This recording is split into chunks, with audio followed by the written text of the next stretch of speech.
Sejati Madani, yakni jawatan kuasa kampung, menjalani kegiatan ekonomi yang mereka tentukan dengan dana sehingga RM100,000.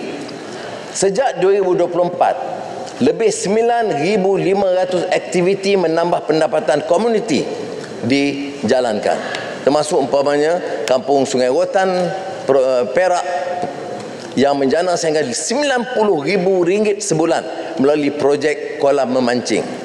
Kampung Hiliran Jejawi, Terengganu, mengusahakan santan, kelapa parut dan krisik dengan pendapatan bulanan RM40,000. Saya melihat juga sendiri di beberapa tempat di Perak di mana disediakan drone dengan keuntungan lebih RM30,000 sebulan.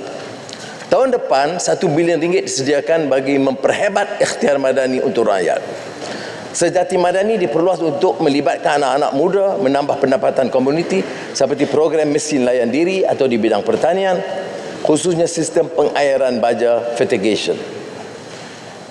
Pimpinan negara, termasuk saya, Ketua Suasana Negara, pegawai tinggi, semua terpaksa turun menguruskan permasalahan kampung yang mereka pilih dan sekolah. Tahun depan, sasaran kampung angkat madani ditingkatkan kepada 500 kampung dan sekolah angkat madani ditingkatkan kepada 1,500 sekolah termasuk dengan penglibatan sektor swasta.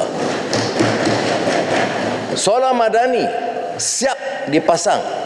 4,000 lampu solar madani di Sabah telah dipasang, hampir diperluas ke kampung-kampung dan kemudian nanti ke seluruh negara. Sejahtera Madani ialah sumbangan sektor swasta dalam menoktahkan kemiskinan Tegar dengan kejayaan dana terkumpul RM120 juta setakat ini. Saya memberikan penghargaan kepada semua, terutama badan korporat yang turut terlibat dalam ikhtiar madani untuk rakyat.